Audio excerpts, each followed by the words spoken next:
আপনার জীবনের গল্পটা শুনতে চাই। আমাদের সম্পর্কটা ছিল 5 বছরের। আমার বাসার ঠিক পাশের বাসাটা হচ্ছে ওদের, মানে আমার ফ্ল্যাট শেষ তো ওর ফ্ল্যাট শুরু। ছোটবেলা থেকে একসাথে বড় হওয়া। হুট করে একদিন দাঁড় করায় বলে যে, শোনো, আমার কেন যেন তোমার কথা আজকে কেমন যেন একটা ফিল কাজ করতেছে।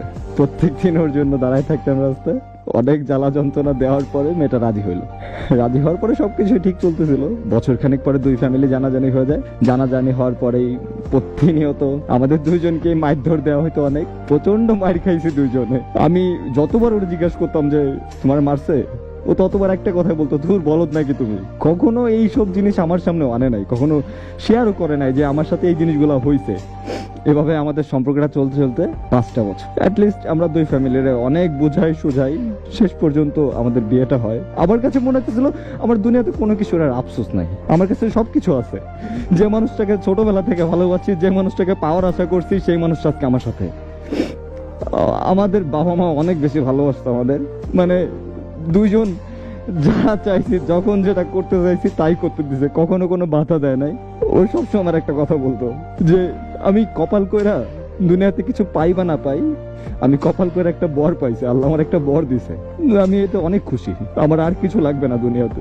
বিয়ের 3 মাস 11 দিনের মাথায় আমাদের এখানকার রেল স্টেশনের কাছাকাছি আমাদের যাওয়ার একটা প্ল্যান থাকে। তো আমি রেল স্টেশনে ঢোকার পরই আমার গাড়ির স্পিড ছিল 30-35 এরকম সামথিং।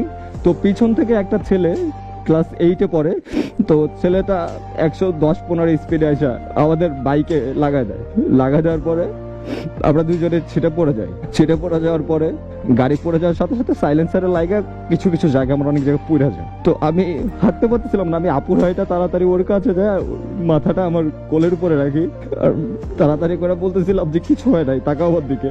ও আমার দিকে শুধু তাকাই ছিল, কোনো কিছু বলে নাই। হাত থেকে ব্লাড পড়তেছিল, ছুলে যায়। তখন আমি ওরে কোলে করে নিয়ে রিক্সা উঠে আমাদের এখানকার ক্লিনিকে নিয়ে যাই। ওইখানে ডাক্তার ছিল না, পরে সদর হাসপাতালে নিয়ে যায়। এর ভিতরে আব্বু আম্মু চলে আসে। সদর হাসপাতালে নিয়ে যাওয়ার পরে ওইখান থেকে বলে যে ওর ট্রিটমেন্ট এখানে দেওয়া পসিবল না, ওরে খুলনা নিয়ে যেতে হবে। খুলনা মেডিকেলে নিয়ে যাই। খুলনা মেডিকেলে নিয়ে যাওয়ার পর ওইখান থেকে ডাক্তাররা বলে যে 24 ঘন্টার ভিতরে যদি অপারেশন না করান তাহলে আর বাঁচবে না। খুব কষ্ট পাইতেছিল তখন, কিন্তু যতবার আমি ওর চোখের দিকে তাকায় বলতেছিলাম আমি আসি না, ও কোনো কিছু করতেছিল না। আমার ঠোঁট দিয়ে রক্ত পড়তেছিল, জাস্ট ওইটা দেখা ও ও কান্না করতেছিল। তারপর ওইখান থেকে প্রাইভেট হসপিটালে নিয়ে যাই, কারণ ওইখানকার নিউরোসার্জন, ঢাকার যে নিউরোসার্জন ছিল সে তখন খুলনায় ছিল গাজী মেডিকেলে, তখন ওইখানে নিয়ে যাই। ওইখানে নিয়ে যাওয়ার পরে ওর ট্রিটমেন্ট চলতেছিল। তারপর আমার শ্বশুর আইসা খুলনা নেভি হসপিটালে নিয়ে যায়। ওইখান থেকে সকালে এয়ার অ্যাম্বুলেন্সে করে 17 দিন ট্রিটমেন্ট চলে, অপারেশন হয়। তখন আমি ঢাকা, আমি সকালে ফজরের নামাজ পড়তেছিলাম, রাতে ঘুম হয় নাই, খালি উল্টা পাল্টা স্বপ্ন দেখতেছিলাম। সকালবেলা যখন ফজরের নামাজ পড়ে আমি, তখন আমার কেন জানি মনে হতেছিল আমার সূরা ভালো লাগতেছে না। তো তখন আমার মাথা কাজ করতেছিল না। আমি তখন আল্লাহর কাছে খালি বলতেছিলাম, আল্লাহ ওই আমার বউটার উপর দিয়ে কোনো কিছু না হয়ে যায়, কার যা হবে হয়ে যাক, তুমি ওরে অন্তত সুস্থ করে দাও। আমি অসুস্থতার সময় এমনও সময় আছে যে মানে আমি হাত যদি বাঁধতাম নামাজে তাহলে আমার হাত থেকে ব্লাড পড়তো। আল্লাহর কাছে প্রত্যেকটা মিনিট প্রত্যেকটা সেকেন্ড একটা জিনিস চাইছে, আল্লাহ আমার বউটার তুমি ফেরত দিয়ে দাও। কিন্তু পারি না, আল্লাহকে খুশি করতে পারি না।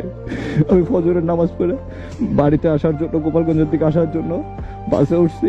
আমার কাছে মনে হইতেছিল যে আমার মানুষটা আমার পাশে বসে, আমার মনে হইতেছিল যে আমার সাথে সাথে যাইতেছে। আমার বুঝতে বাকি ছিল না যে ও আর নাই। আমি বাস থেকে নামার পরে দেখে সবাই বাস স্ট্যান্ডে দাঁড়ানো, আমার নিয়ে বাসায় গেল। আমি দেখি যে আব্বু গেটের সামনে দাঁড়ানো, আব্বু আমার জড়া ধরে কান্নাকাটি করে দিয়েছে, বলতেছে আব্বু রে আমার মা নাই রে। আমার আব্বু, আমি যতদিন অসুস্থ ছিলাম 17 দিন, আমার আব্বু একটা ওষুধ পর্যন্ত আমার কিনে দেয় নাই। আমার আম্মু ওষুধ কিনে দিতে পারে। আব্বু বলছে যে আমার আম্মু যতক্ষণ না পর্যন্ত বাসায় সুস্থ আসবে ওরে দেখার দরকার নাই, ওর যা হবে হয়ে যাক, আমার মেয়েটা ঘরে আসতে হবে আগে। আমার আম্মু ওরা তখন দেখছিলাম পাগলের মতো কান্নাকাটি করতে। বিকালের দিকে ওরে নিয়ে আসে, আমার দেখতে দিতে চায় না কেউ। আমি যখন আমার বোনটারে দেখি, আমার ভালোবাসার মানুষটারে দেখি, কি অজস্র পরিমাণে কান্না করছি। আমি এত ডাকতেছিলাম, আমার ডাকে সাড়া দেয় নাই। আমার যদি হালকা শুয়ের খোঁচা লাগছে সেই মানুষটা পাগলের মতো চিৎকার করছে আর আমি তার সামনে। ভাইয়ের এতবার বললাম, আমি ভাবছিলাম যে এই গল্পটা আমি কখনো শেয়ার করবো না, সে একটা উত্তরও দেয় নাই। আপনার ভিতরে একটা ক্ষোভ থেকে যেত যে তার গল্পটা আমাদের শোনাইলো না।